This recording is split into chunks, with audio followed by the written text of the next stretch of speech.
दोस्तों, अभी पिछले दिनों मैं उत्तर प्रदेश की यात्रा पर था। उत्तर प्रदेश के गाजीपुर से मऊ जाने के क्रम में ऑटो में एक स्कूल जाने वाली लड़की से बातचीत शुरू हुई। वो लड़की 11वीं की छात्रा थी और रोज कुछ कर दिखाने के सपने लेकर स्कूल जाती थी। उसका परिवार बीपीएल यानी गरीबी रेखा के नीचे की कैटेगरी में आता है। माँ और बाप जैसे तैसे मजदूरी से घर चलाते हैं, तो वहीं उस लड़की की दो बहनें सिर्फ इसलिए स्कूल जा पाती हैं क्योंकि वो स्कूल सरकारी है और उनकी फीस माफ है। हालांकि इन लड़कियों को पढ़ने जाने के लिए अक्सर दिक्कतों का सामना करना पड़ता है, जो उनकी मानसिक और भावनात्मक प्रताड़ना से जुड़ा हुआ है।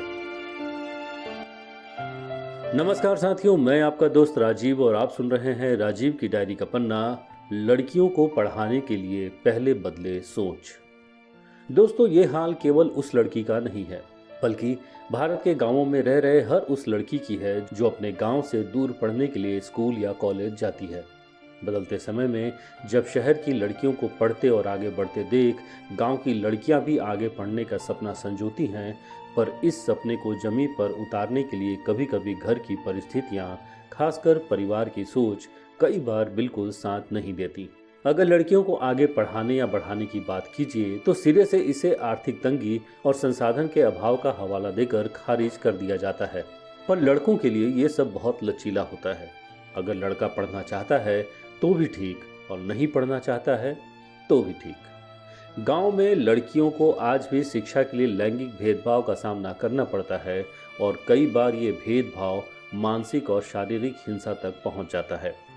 सरकार हर बार लड़कियों को शिक्षा में प्रोत्साहित करने के लिए अलग अलग योजनाएं लाती हैं, लेकिन सच्चाई यही है कि इन योजनाओं से बड़ी संख्या में लड़कियां दूर रह जाती हैं और ढिंढोरा ऐसा पीटा जाता है कि हम सब कुछ भूलकर जयकारा लगाने में व्यस्त हो जाते हैं। कई बार लड़कियां इस प्रोत्साहन से स्कूल की दहलीज तक तो पहुंच जाती हैं, लेकिन पढ़ाई पूरी कर पाना उनके लिए किसी जंग से कम नहीं होती, क्योंकि लड़कियों को शिक्षा के क्षेत्र में आगे बढ़ने और पढ़ाई करने के लिए खुद अपनी जिम्मेदारी लेनी पड़ती है। अधिकतर परिवारों में साफ कह दिया जाता है कि पढ़ाई करो चाहे मत करो, घर का काम पूरा करना पड़ेगा। स्कूल जाने से पहले और स्कूल से आने के बाद घर के सारे काम की जिम्मेदारी उन्हें वैसे ही उठानी पड़ती है।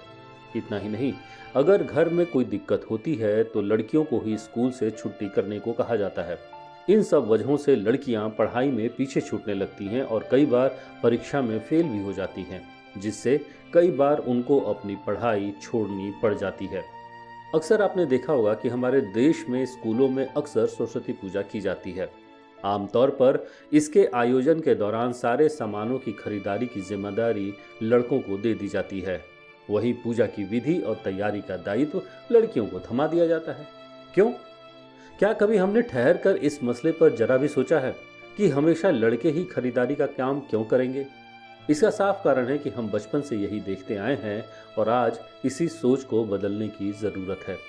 जब हम शहरों के कॉलेजों में लड़कियों को पढ़ते हुए जाते देखते हैं तो यह गलतफहमी होती है कि सारी लड़कियां उस शिक्षा के लिए आगे बढ़ रही हैं, लेकिन वास्तविकता में यह अनुपात बहुत कम है और सरकार भी उन्हीं हंसती खेलती लड़कियों को पोस्टर में दिखाती है।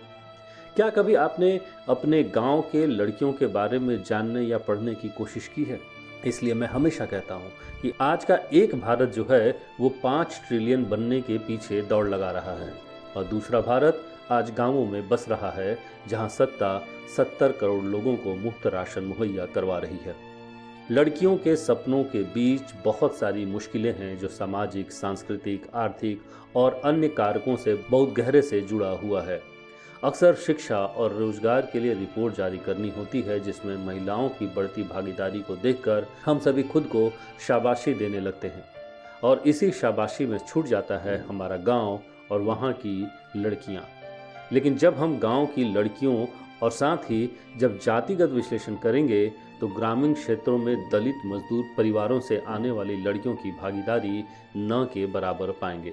शिक्षा और बेहतर भविष्य का अवसर पाना हर इंसान का अधिकार है, लेकिन अपने समाज में इस अधिकार को आज भी लड़कियों के लिए ही सुरक्षित रखा जाता है और इसकी शुरुआत कहीं और से नहीं बल्कि अपने परिवार से होती है। तो कुल मिलाकर हमें अपने सोच को बदलने की ज़रूरत है। हमें ये सीखने और जानने की ज़रूरत है कि लड़कियां किसी भी मसले में लड़कों से कम नहीं, क्योंकि सोच बदलेंगे तभी जाकर देश की लड़कियां सही मायनों में आगे बढ़ पाएंगी। दोस्तों, तब तक आप हमें बताइए कि आपके गांव या समाज में लड़कियों की शिक्षा की स्थिति क्या है।